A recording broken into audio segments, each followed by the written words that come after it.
What up, everybody? Welcome to episode 17 of the Toxic Boys podcast. After a nice little all-star break hiatus, we were going hard for the every Tuesday. We took a little hiatus, and then last week it was my fault. I had to meet with my attorney about something, so that's on me. But we're back now. Jay from Florida, Poppa Left in the building. Before we get started, I want to shout out our sponsors, Moselle.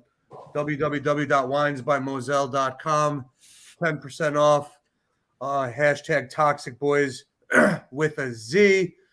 Poppa Left, welcome back, bro. It's been a minute. I haven't seen your face. I haven't talked to you in a while. How you doing?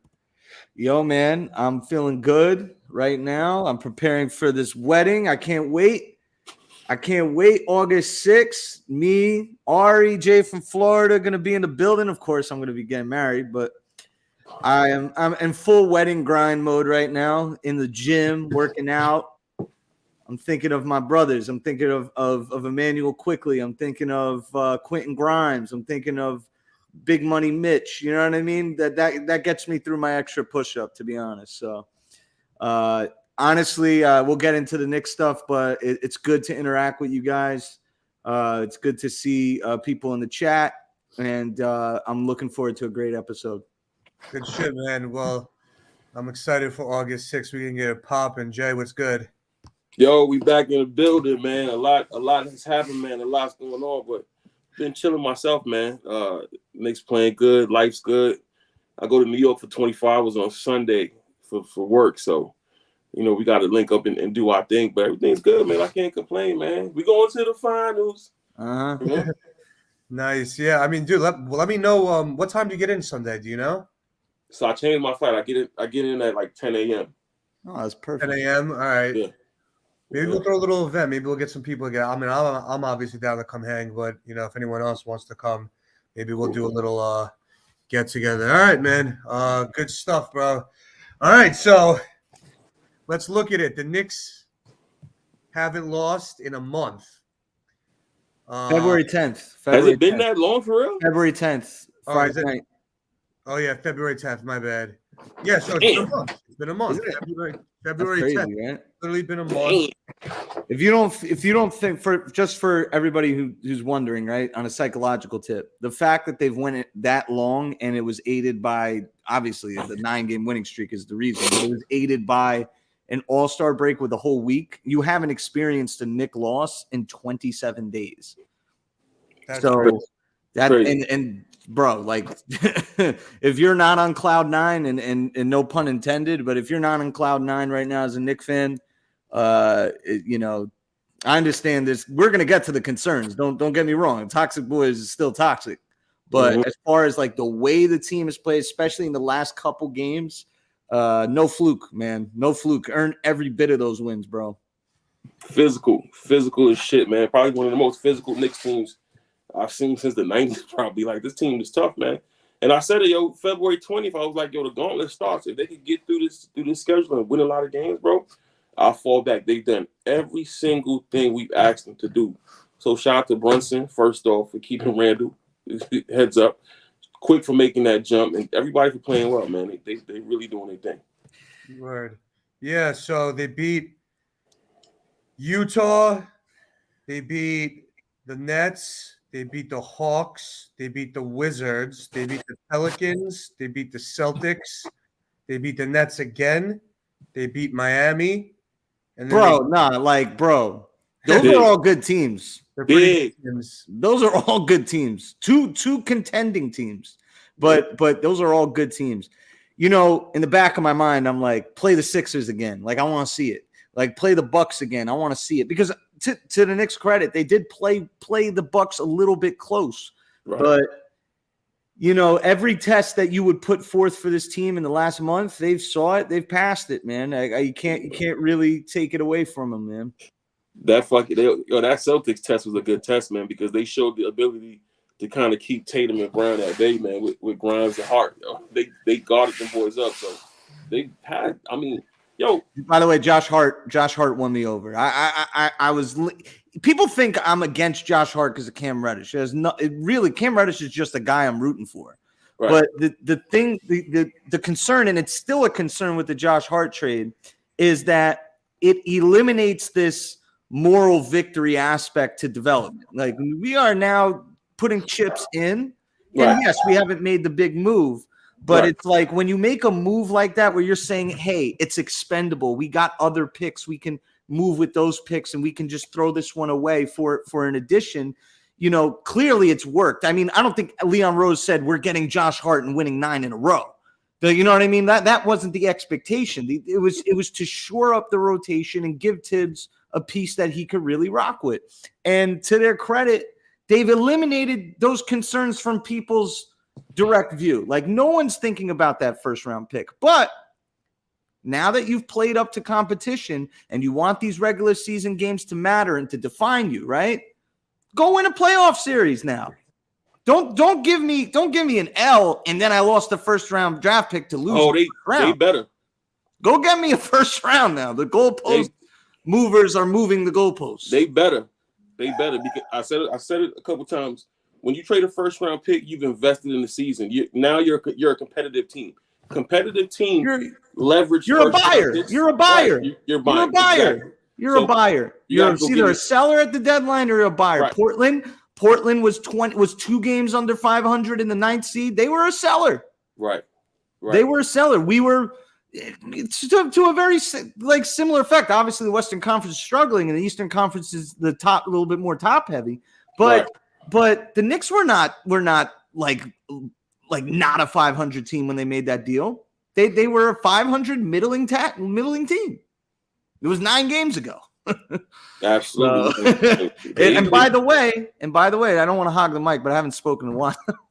By the way, the Knicks have done this before. Obviously, the product is much different, right? But they've done this before. They've been a middling team, and they've went on a 9-game winning streak.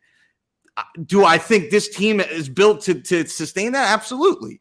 But not 9-game winning streak, but we're going to lose eventually. But I'm saying is, I didn't believe I believed in the magic of that team and what it represented. Don't get me wrong, but that team was clearly, they needed a lot.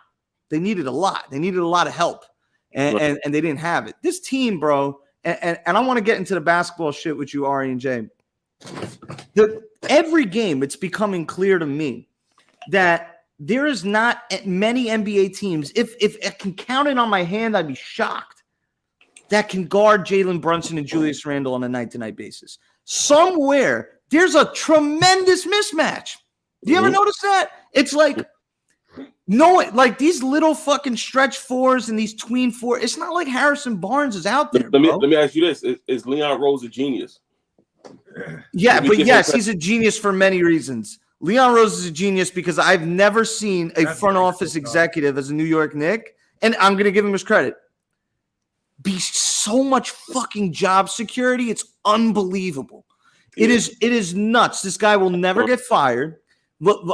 Forget about it. Tibbs will step down at best. Like, these guys have put together a plan that has pretty much lifted their ceiling to what a lot of Knicks fans' ceiling is. They've lifting their floor to what a lot of Knicks fans' ceiling is. Like, we were getting heat like game 5. We were getting heat in game 15. You know what I mean? Like, all your expectations for this team and all your wants and needs for this team have already been fulfilled, bro.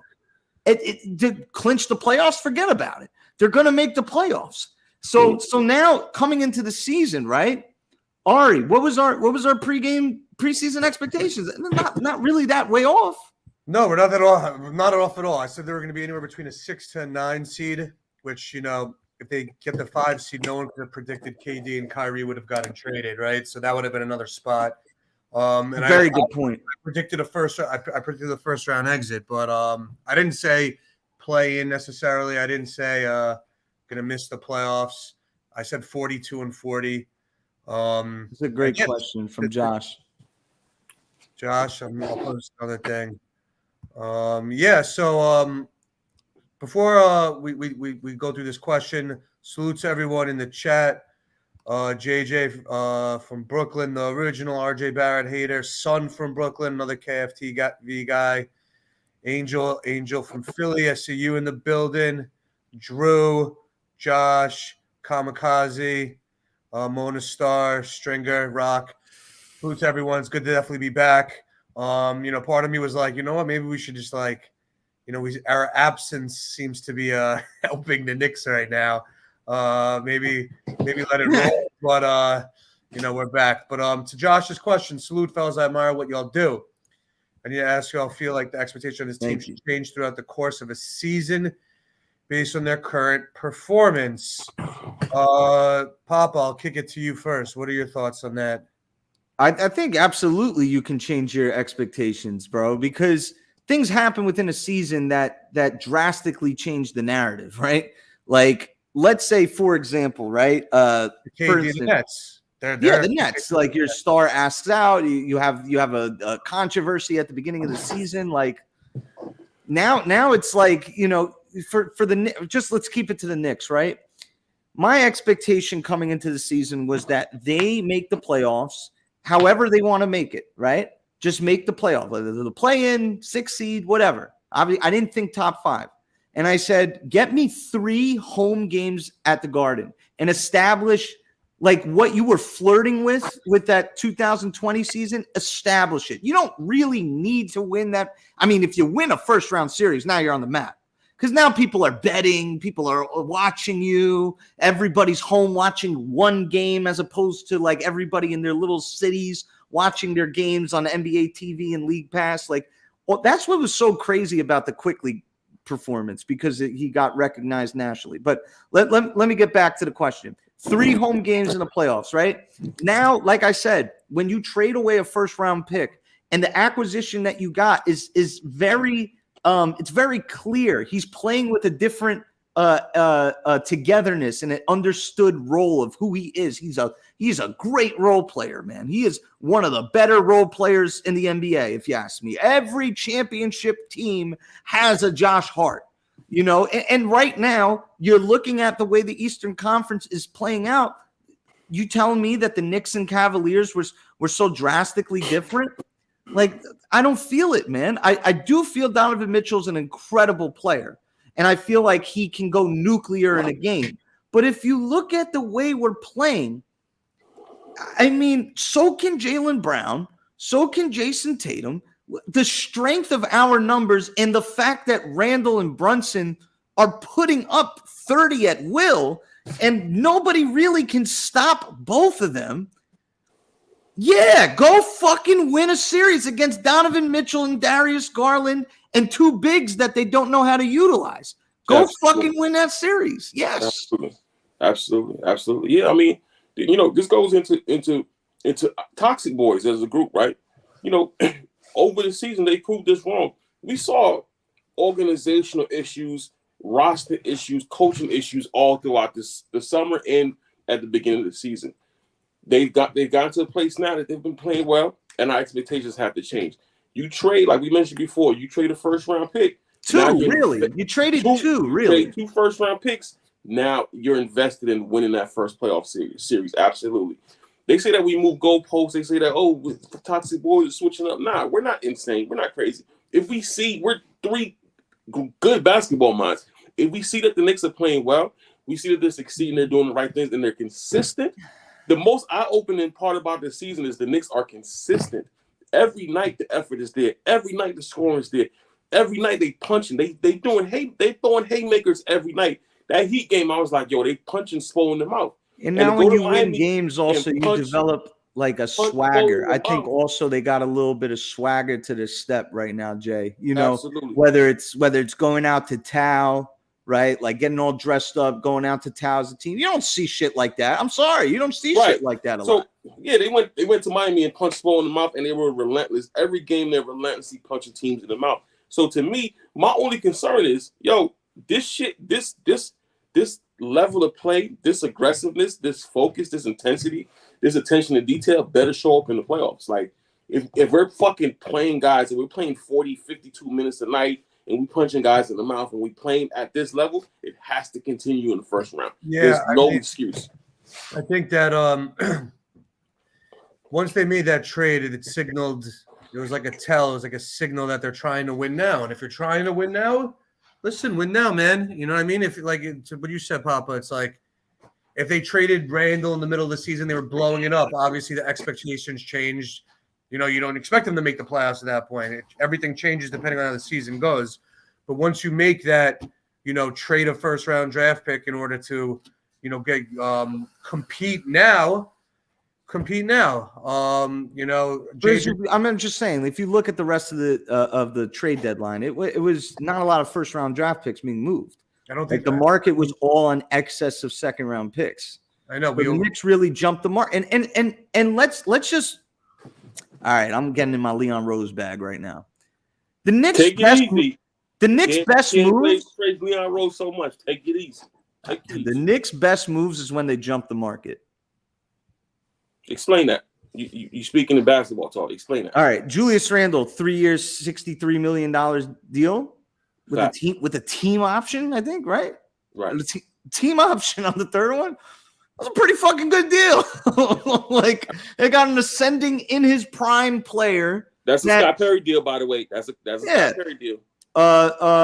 Let's think of other ones. Jalen Brunson, right?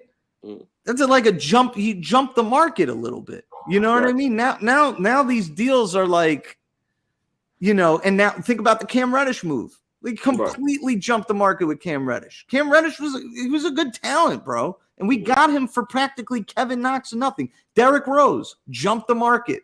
You think Derrick Rose, if he would have had a defined role with a team like that in that season, would have been worth Dennis Smith Jr.? No. He was a very impactful player. He was probably one of the best players on the team. They've proven they could jump the market and make the smartest marginal moves ever. They've done that over a couple years. The problem is acquiring that superstar, that top level player. And I know Randall and Brunson having a good year. I'm not taking nothing away from them, but in terms of completing a big boy move, they've been hesitant to do so. But marginal moves, bro, killed it. All the contracts look good. Yeah, all the contracts look good.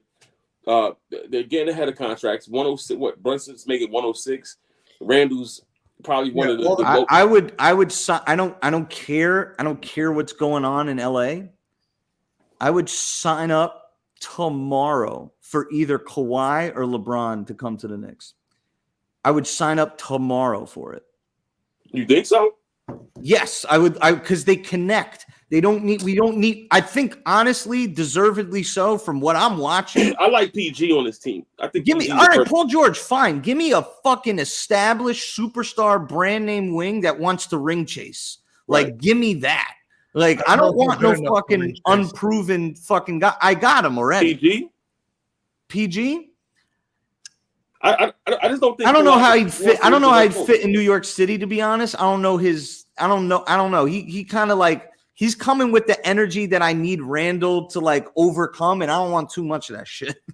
Like I don't need too much like Twitter fucking NBA All-Stars that get ripped. Like Damian Lillard can fucking drop 60, but if he doesn't fucking win the chip, he's still like a guy that never fucking went to a finals. You know what I mean? Like that's the way the NBA is. And I think this team has enough of those players. They need a guy who's been there before, who's won a chip. That's why I said Kawhi or LeBron. Like you get me a guy that recognizes this team as the one that they can take over the top. Like that is the type of star you want. Maybe it's somebody we don't know, right? But I want somebody who's been there before. So I'm thinking what about Dame? What about a Dame? I'd take Draymond Green also. Oh, Draymond Green would be perfect. I'd take Draymond Green. Perfect. I'd take him. It doesn't have to be, by the way, he's not a superstar, but Draymond Green's a fucking NBA Olympian with 4-time NBA champ, getting booed the shit out of in the NBA Finals. No, like he's a very impactful player, bro. Yeah, he'd be money in the playoffs. I think Draymond is the cherry on top, man. We need to go get Tibbs would fucking die, bro. Tibbs would fucking nut on impact if they got Draymond Green, bro. Because he's like the perfect Tibbs guy. Yo, if you get two guys like that, a PG and a Draymond Green, then we instantly in title contention. Yeah, I like Mikal Bridges' son. I like him. Mikal Bridges, I think it's unnecessary. Like I think if you're gonna go splash, you don't get Mikal Bridges, and I think he's gonna cost. Mikal Bridges ain't no impact guy like that, fam. Not to me. They might get Mikal.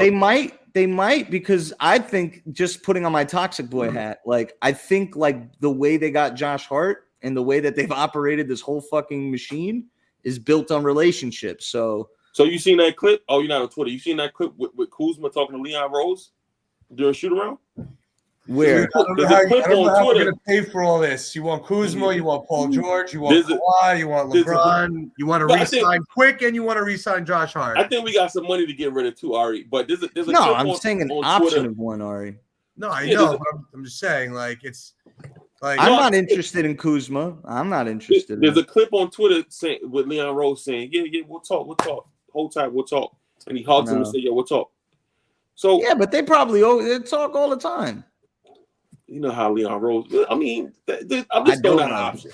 I don't know shit what Leon Rose is about. So Evan Fournier money, right? D Rose. Totally forgot about that guy. Wow. Evan Fournier, D Rose got to come off the team. You could probably get rid of iHeart. You probably take him back to LA and get rid of that $8 million. There's a couple people that you can shed if you need to get rid of some money. Then you want to re-sign Quickley to $90 million, and then you want to bring back Josh Hart for. I don't think they should have got off RJ Dick and not signed him yet and waited to this offseason. And the two guys that could Quickley. leave this. Hold up, the two guys that have the most value that could leave this rotation, and the Knicks not really feel it that much, is RJ and Obi Toppin. Exactly. Like if you took those two guys out of the rotation, how badly would you feel it? You wouldn't. So they jumped the gun, signed RJ this last summer. They could have waited another Obi's year. not even in the rotation, barely. That's what I'm saying. But those guys still have value in the open market, and that's what I'm saying. Like, go get me a wing that is established, that has won a championship. I hope. Like, go do it. Dude, they're going to trade RJ. They're going to trade RJ. If we know, I'll take Wiggins. I'll take Wiggins. He ain't going nowhere. If we know what we know now, right? If we let RJ play out to this last year, right? RJ and Quick play out this last year. Is RJ getting paid this summer, or is Quick getting paid this summer? Is who? If we know what we know right now, right. If we let RJ not, if we don't extend RJ this last summer, and we let the year play out, and Quick and RJ have the same exact year, who's getting paid this summer? Who are they investing in? I mean, they'd probably go with Quickley. Oh, they would go Quickly, and they would trade RJ, but they can't do that now. No, they are going to do that. I know. I wonder how soon, though. I wonder how soon, because I still think like all that, we're cool with mid shit. It still applies. Like the Knicks are doing great things right now, but I still think this team's goal is to make the playoffs. And they're a type of team that's fun to root for with house money, because there is no expectation really from a branding perspective for them to do anything regardless.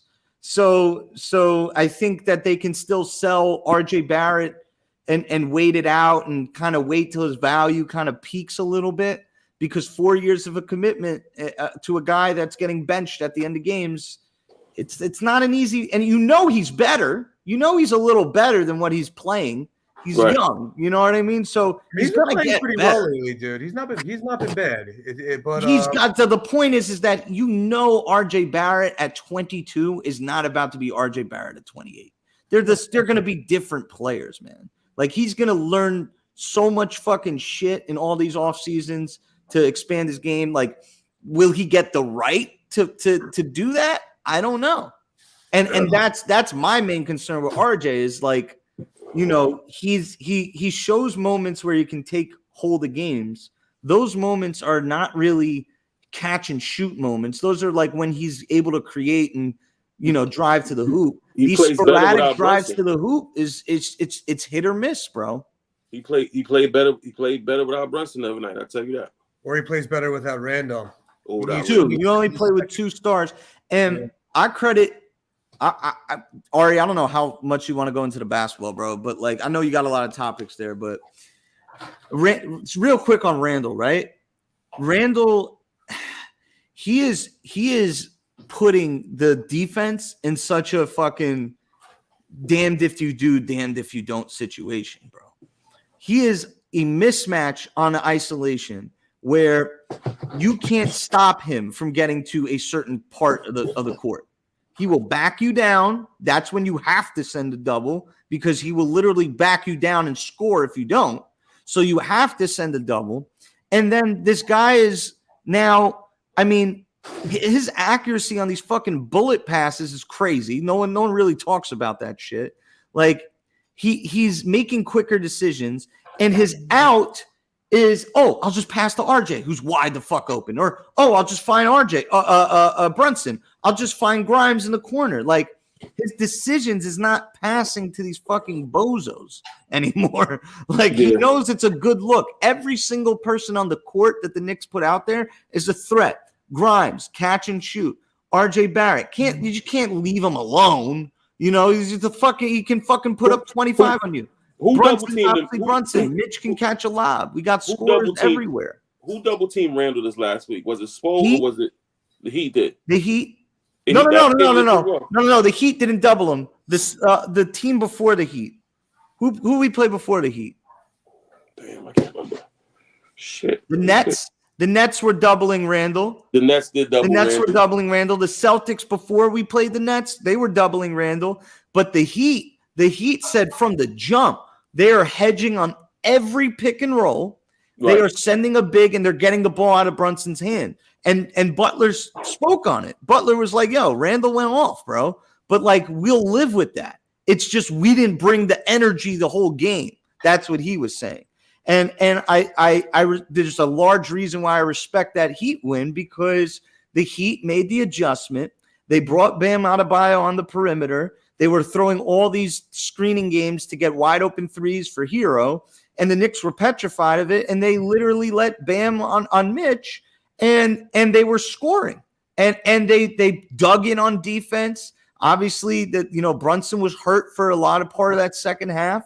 And Miami would get scores and they would get stops. That's why one of the best bets, in my opinion, is Miami down 10. Like, just pick them because they can make a quick adjustment. And I know they're not shooting the ball on fire, but they really turn a game around a championship style way. Like, Miami has experience of coming back down 20 plus in the Eastern Conference Finals. They're a very good team. And the Knicks survived the comeback. Brunson came back in. He fucking took some type of fucking whatever, like steroids or whatever, to fucking come back in the game, and they finished the game. Brunson had a huge shot at the end. Is he playing tonight? No, he's still in the wait and see part of it. I don't know what's going on with his foot, but they aren't playing with it, bro. They're not playing with it, and nor should they. They got Immanuel Quickley. Now, look, Immanuel Quickley should not be playing 55 minutes a night because it's just reckless.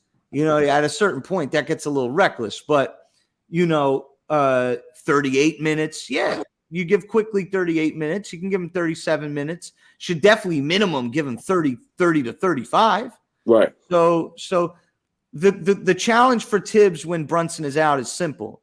It's managing when you take out RJ Barrett, right? You don't have the luxury of taking out RJ and having Quick in there, because you got to take Quick out at some point. So, but Tibbs has pretty much gone Josh Hart at the 3-minute mark of the first quarter and the 3-minute mark of the third quarter. And the guy plays 30 minutes a night. He plays 15 minutes in the first half. He plays 15 minutes in the second half, regardless. I mean, there's some games where Josh Hart is playing great. And most of the time, I'd say 6 out of the 9 games, he's played phenomenal. I've seen 3 years, $65 million for Josh Hart. 3 years, 65, yeah, on the chat. But, the rotation is set, man. The rotation is set. You'll see a little Miles McBride tonight. You may in a pinch see a little Evan Fournier. I'm so excited for the playoffs, man, because I get to check the barometer of how the team. We don't know how good this team is. I don't give a fuck. I know we're excited as a fan base. I get it. We don't know how good these guys are. If they go to the playoffs and they punch people in the mouth, I'm gonna be really excited. Until then, you just had your best. We have no clue how good this team is right now. I think there's 2 X factors, right? And it's right. RJ and Randall. I think Brunson is established. Right. I think I'm not worried about him. Are you guys worried about him? I'm not worried about Brunson, no, because we saw Brunson do it live last year. I'm worried about Brunson on the defensive end a little bit. That's the only issue. Yeah, he'll get hunted, but in the flow of the game, you can't really. You're not going to hunt Brunson. Look, I watched that series last year. But Randall, they hunted him with Bogdanovich, bro. If you're running your offense through that, that's very unnerving, bro. Like you're not gonna do that and really tilt the game like that. I mean, Randall in the fourth quarter in the 2 overtimes of the Celtics game kind of concerned me. Like he deferred to Quickley, but some of the stuff he did reminded me of that Hawks series a little bit in terms of, big national TV games. He can't be in the ISO for too long, man. In a pinch, yes, I like it. Clearly, at the end of games, if it's Brunson there, they're gonna go Brunson. Right. But if Randall I'm concerned about Randall for those moments as well, and I'm also concerned about RJ Barrett. But at the same time, that's why they're X factors, because it could go the other way. Like if Randall is just fucking over the shit and just can analyze the matchup and make the correct play and just be money, then that makes us a better team. I'm gonna be 100% honest, and this might be a crazy take, but the Knicks are good. I understand that they're good. I get it. I understand. I thought it was going to be with a shinier stars, with more box office guys. To have Brunson and Randall lead the way of the team, and they're a good team, I still can't get excited about it. I just can't, bro. And that's my honest opinion on the situation. I know they're good players. It's cool. I think it's cool. Like it doesn't get me out the window, though. Yeah, it doesn't get me out the window. It doesn't do it. And SGA leading the Knicks to the playoff vibe. Like I just don't. Yeah, bring me to the playoffs, bro. Bring me to the play. I'm ready. I've been a sport. Here's the thing, bro. I'm not just a Knicks fan. I've been a Yankee fan.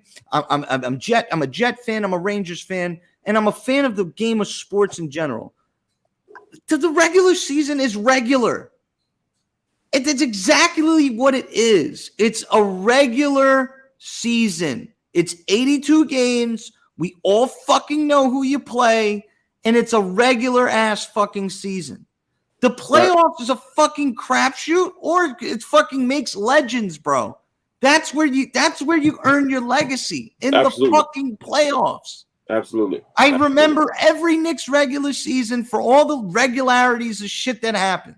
And yes, this season has an irregularity. We haven't. I get that. Jump out the window for that. But come fucking game one, it's over for everyone. It's over for the Celtics. It's over for the Warriors. It's over. If they fucking lose game one, minds are being blown. That's why the games are exciting. In terms of the opinions that we watch, I try to watch as many ex-NBA players comment on the Knicks, and it's so like it literally divided in half.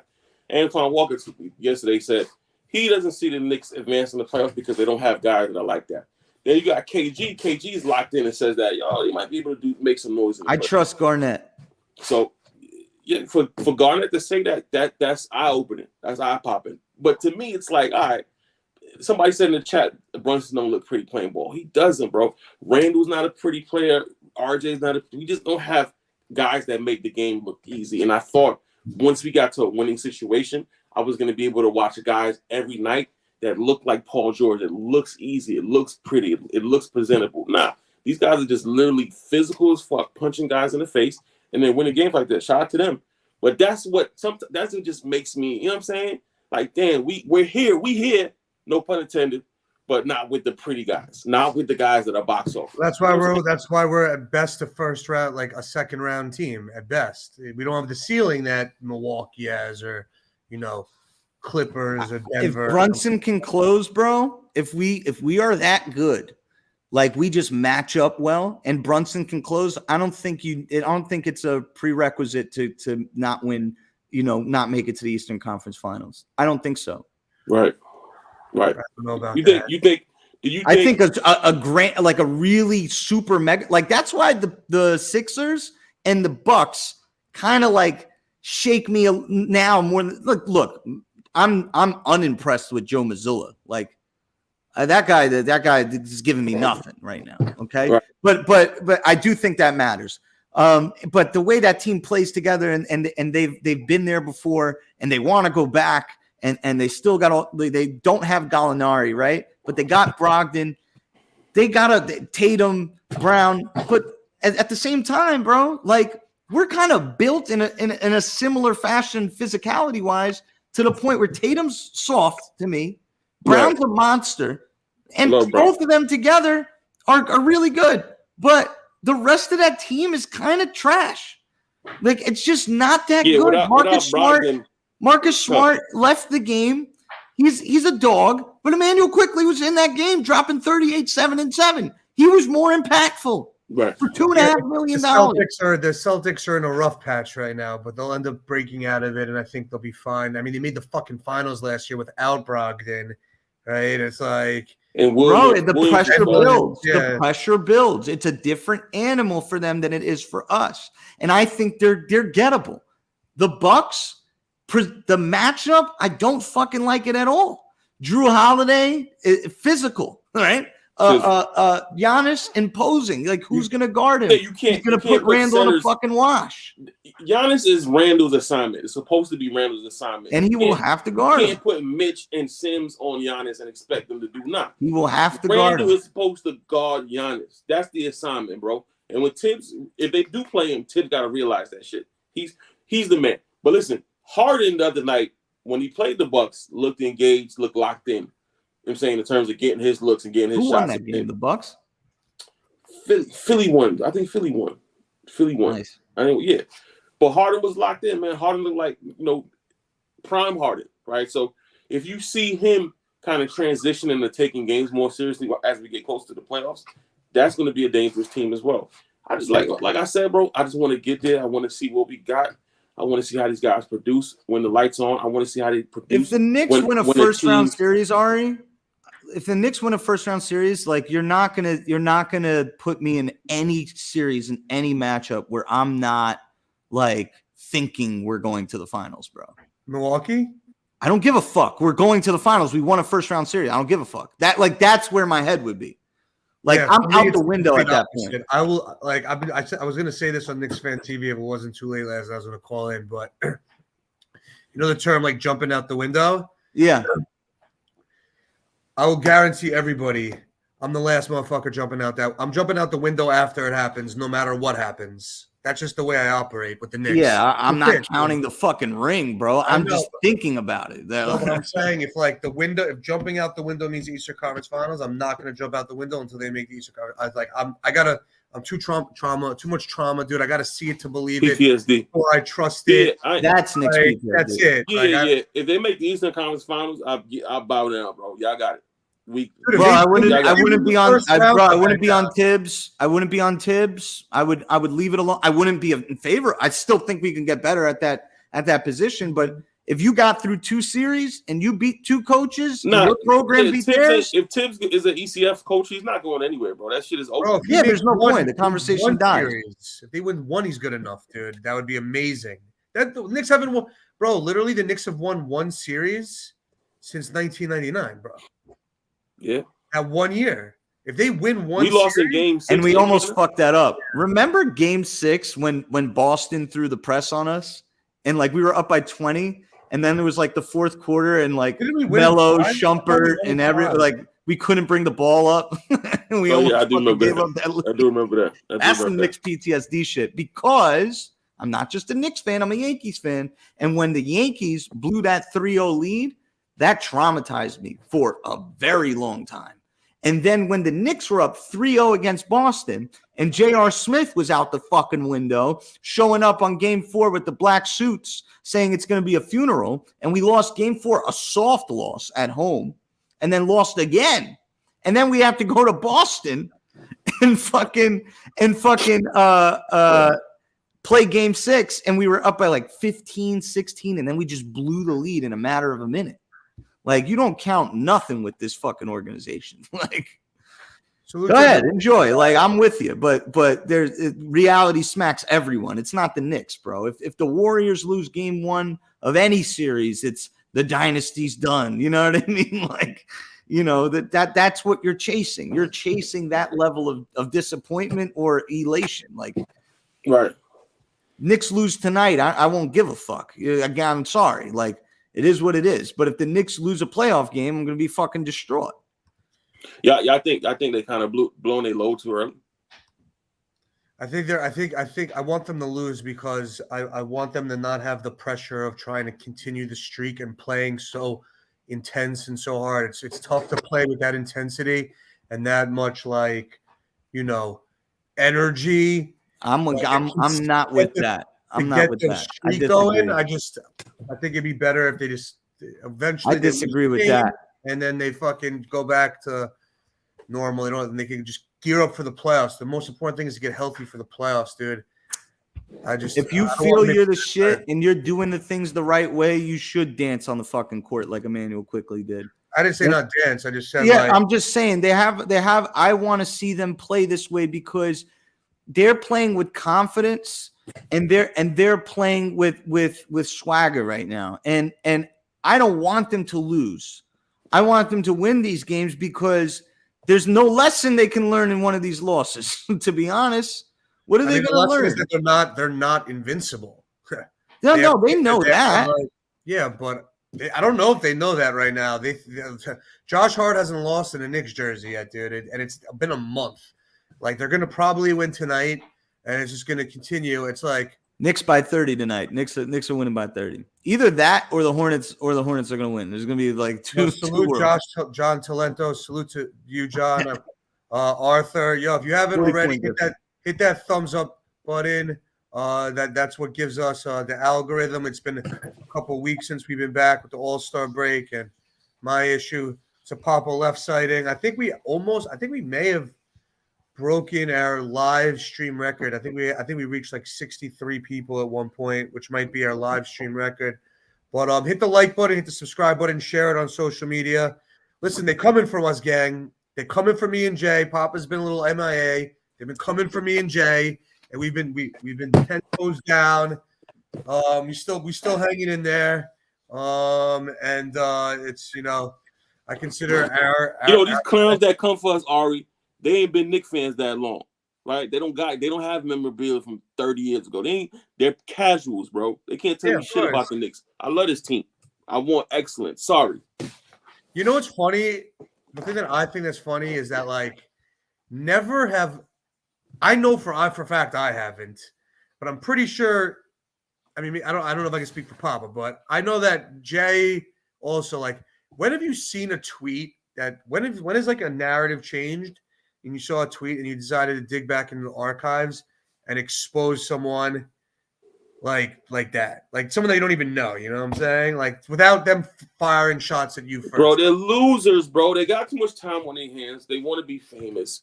Half of them don't even have avies. They don't never show their face. Yeah, it's like the KKK. They got the white hoods on their head. Strange, bro. Weirdos, bro. You can't tell me if you don't have an avi and if you're searching for my takes from 3 years ago to expose me, you have issues. You're like a different level of lame. Like you're lame. You're like the corniest cornball of all time. Like it's not even worth discussion, bro. It's not. Yeah. It really ain't worth discussion. Crazy. Bro. But just want to salute to everyone again. Hit that like button, subscribe button. Now I'm the toxic ghost. I'm sorry. My question to you guys. Okay. Knicks playing well.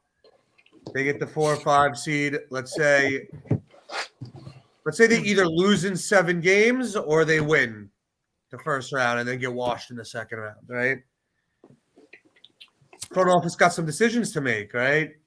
Do you get rid of Fournier and Rose and bring in some other guy like a Kuzma or whatever? Or do you not do that and you extend Immanuel Quickley and Josh Hart? Because at the end of the day, that is so funny. You can't pay everybody, dude. You can't do that. Like the Knicks are not going to pay the luxury tax for a first round team that's going to make the first round or get bounced out in the second round. It's just not like that's you're gonna pay Quickley, you're gonna pay RJ, you're gonna pay Randall, you're gonna pay Brunson, you're gonna pay Josh Hart, you already paid Mitch. Like who you not paying at that point, right? You think they're gonna start attaching picks to get off like that money? Dude, I'm going to be really pissed if they do. I hope not. Immanuel Quickley was the 25th pick of the NBA, dude. Quentin Grimes was like 21st pick. Mitch was a second-round pick. The level of thirst that you have to sign Evan Fournier last summer or whatever you got signed, bro. You knew what you had in Quickley. You see him every day in practice. You know what you got in Grimes. Like these guys are coming. Like if you just chill, lay back, and really lock in on developing these guys like you've done, there's no need to sign shit money. Now you got to go this offseason and either attach picks to get off guys that you don't want. Yeah, It's just no, disgusting. the process. A shout out to reality. The process is definitely flawed. Dude, it's a flawed process. But hey, man, to Kenny's point, Dolan can afford the luxury tax. It's not about Dolan. MSG fair. It's about the shareholders and about the fact that it's still a business. And if they're not making deep runs in the playoffs to justify that kind of payroll, they're not legally going to do. They're not even legally allowed to do that. And second of all, even if they wanted to do that, they would need to make deep runs in the playoffs. And then the repeater tax. How many teams is in the luxury tax, Ari? How many teams? Yo, teams Jay, can I just speak on something real quick? Yeah. Knicks content sucks when the Knicks are winning, bro. It is trash. It is so bad. It's like there's no need for it. We should all just like go in the silence of our own homes when the Knicks win and just feel better. Bro, the casuals pop out and just fucking yo, bro. Take over. I logged on to the Twitter, right? I logged on to Twitter. I popped on. I see 15 new followers. I was like, how? Like, how did this happen? Oh, y'all just joined Twitter because the Knicks. Yeah, you see, casuals pop out of nowhere. But yo, how many luxury tax teams we got now? I don't know, but all I know is the Golden State Warriors are either the second or third most valuable franchise. They actually own the real estate in the Bay over there, that Chase Arena, and they didn't want to pay the repeater tax, which is why they traded Gary Payton Jr. And that's a private company that owns that. There's no even shareholders, and they still didn't even want to pay that tax after winning chips. So it's just unlikely that happens. I think the Bucks are a luxury tax team, but they have Giannis. So man, fuck the Bucks. Fuck Mike Budenholzer. That guy's a fucking weirdo.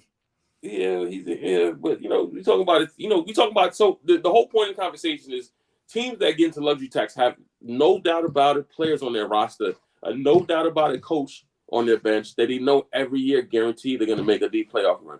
The Knicks, these playoff games that we got coming up, bro. Literally tell us everything we got to know. 9 teams, Jay. 9. The Phoenix Suns, the Clippers, Durant, the Lakers, the Clippers, the Warriors, the Nuggets, the Mavericks, the contenders, the Nets. No, this is old, so the Nets not anymore. Yeah, the Celtics have the highest. Wow, dude, you know what the Golden State Warriors luxury tax bill is? $169 million. What are they making? What are they worth? I mean, I don't even know I don't know what their net margins or profits or anything like that are, but that's because they paid the tax. They did the repeater tax. It's a sliding scale. So if you do it like 4 years in a row, in the 4th year, it's like an absurd tax. It's crazy. But those teams know every year over year that we got a perennial thing going on. Like they're Eastern Conference Finals, Western Conference Finals contending teams. You know what I'm saying? Like every. What would you do, Ari? What would you do if the Knicks won the NBA Finals? Well, I already said that I would literally put on those pants, those ass shaking pants that Jake. You want to get the booty shorts? And I would I'd shake ass on Twitter Live. I don't think anybody would want to see that. I don't think anybody want to see that. Hairy ass on Twitter Live. I would do anything. I love that you just assume his shit hairy as fuck. Dude, I would do. I mean, listen, man. I'd probably take a trip. I'd probably take a trip right down the EC. Honestly, that's probably the first thing I would do, or get on a flight to Vegas or something. After, and if they won the chip, I'd probably go to Vegas that night or something like that, or EC that night, and then I would go back for the parade. I'd go for like a couple days and I'd come back probably. Pull a Rodman. I take a week off, bro, with celebration. I fly to New York for the parade, bro. I've been waiting my whole life for this championship, bro. Like, what if you had to like wave at Tibbs in the fucking as the procession of the parade walked through? Would you still say "fuck you"? Free Cam, bro. He got it done. You should have played Cam, bitch. I'll put that tweet up. If we had a regular coach like Chauncey Billups, like just a regular NBA coach that just likes talent, Cam is still on the roster. No doubt. I love me some Cam Reddish, bro. I don't care. They make you feel like a nut for liking the guy. Replace. Yo, I fucking by the way, one of my last tweets is like Cam Reddish's stat line. just showing support. I didn't say anything about Josh Hart. I didn't say anything about the Knicks. I didn't say anything about a first-round pick. I said nothing. I just literally in support, literally on the same night that that's what I hate about Knicks Twitter. Hold on. Same night that Clyde Frazier said in front of the whole Madison Square Garden and with the microphone, once a Knick, always a Knick. And that made us feel like family, right? And everybody was like, yeah, Clyde, yeah, once a Knick, always a Knick. Cameras just fucking didn't do anything wrong by us. Right. Like, so I was supporting him. And it's like, bro, it's like I was Harvey Weinstein in a fucking matter of minutes. It was like, fuck you, you piece of shit. I hate you. Like, yo, get over it, loser. I'm like, yo, what the fuck, bro? I didn't say shit about the Knicks, bro. The non-avid Twitter Knick users, bro, they assume you don't have to say things.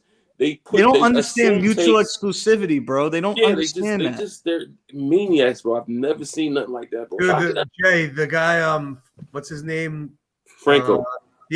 Posting videos of me and you sitting out. He pulled a surge, Papa, like spent hours going through old takes trying to find. Well, it's not hard. CP fucking timestamps everything. That guy's worth $1 billion. Yeah, but it's still, bro, you're going on YouTube and watching videos and scrolling through to find it. Can we talk about CP for a second? Pick each one. Can you imagine being CP right now watching this shit? Just like, I created all this. I created all this.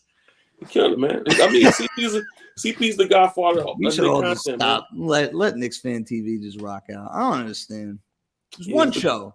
He's the godfather of the Knicks. So closing takes, man. It's 7:29. Game about to start. We can go another hour. I don't give a fuck about this game, bro. I gotta eat though. But all right, I'll give my closing thoughts first. So basically, Knicks are playing well. Does this translate to the playoffs? Who knows, man? Either way, it's still the best team we've had in 10 years. So be excited about that. Like you, Jay, I'm very excited for the playoffs. I'll see what happens. I think Randall and Tibbs are going to be the X factors because Tibbs needs to make adjustments down the stretch. If he doesn't, if he's not going to play the chess game, he's going to get exposed in the playoffs. Randall, there are going to be times like in that Boston game where it's going to be like, a minute 40 left, like 2-point game, crowd on the road going nuts. He got the ball and double team look like he's got to make the right decisions to what Papa said. I think they're the two big things. I wouldn't sleep on Quentin Grimes because I feel like he's going to be the guy that's going to get a lot of wide open jump shots. And if he starts hitting shots, then you might be on to something. But if I'm a coach in the playoffs, bro, I'm literally running guys at Brunson and forcing Randall to win games. I'm literally just go double team Brunson from 40 feet out. I'm running guys at Brunson, bro, the whole time. Yeah, me too. And then we'll see what happens in the playoffs. But either way, it's going to be interesting what decisions they make. The Quickley's earned his money. You wouldn't trade a first-round pick for Josh Hart for a rental, so you got to think they're going to bring him back. Right. Do they get rid of Fournier? We got to see. But right now, there's a lot of questions in the future that need to be answered from a roster construction standpoint. But listen, as long as they stay in that 4 or 5 seed, they have a shot in the first round. If they win a first-round series, the season is an absolute success. Then they're probably going to make an all-in move and trade Obi, Grimes, and 3 picks for somebody, and then we'll see. But that's my take. What about you, Jay? Same thing, man. I'm really excited for the playoffs, man. I'm really curious to see how they hold it down, in terms of the playoffs is concerned. In terms of, like I said, in terms of their consistency, their intensity they've been playing with, man, unbelievable. I just hope they haven't played too well too soon. I'm excited about the picks that we can possibly retain. I want the Wizards to make the playoffs. I'm rooting for the Wizards. Shout out to Bradley Beal and KP. The Mavericks, I hope the Mavericks eke into the playoffs and get a 9-10 seed so we can get their pick as well and just have more assets, man. I want to see as good as this team is, man. We're still at 8 to 9 team rotation, 9-man rotation. We still need more talent. We need more size. We need more versatility defensively. We need to replace Obi Toppin. We need to go get somebody that has a role and understands his role. I need a more talented 2-guard than RJ Barrett. I'm very curious to see how Donovan Mitchell looks on this team, how we're playing right now. I know we'd have to give him some shit to get Donovan Mitchell, but that shit fascinates me. But I know that we still have a ways to go in terms of roster construction. I understand it, but right now, like I said before, I'm excited for the playoffs. I want to see what we do. I want to see how Tibbs adjusts. I want to see Tibbs' game plan. I want to see how coaches adjust to us, how they double team Brunson on the catch. If they want to make Randall a jump shooter, if they want to make Randall a post up 2-point guy. I'm curious to see how all that shit works out this playoffs, man. I'm excited, man. Poppa Left. I don't got to take, bro. All right, fuck it. Let's do it. I just want to say that Jay from Florida, you're hilarious. I appreciate you as a brother. Thank you, brother. You're a really good dude. I can talk to you about practically anything. Ari, same as well, man. When we started the podcast, I really appreciate Ari and Jay as kind of older brothers in their own way. Ari, me and him on a spiritual, aspect, and kind of like same kind of like cultural backgrounds and understandings, and me and Jay on a very spiritual level as well. And like I feel like committed to this, not for any other reason other than I'm really honored to like link up with y'all via Knicks Fan TV and host a podcast in our own way that is like we have our certain characters in terms of like how people perceive us. Right. And we made like impacts on the show and like I read this comment, I like when you guys I want to read it. It said, yo Chase Boogie, love when you guys call into KFTV, about to subscribe.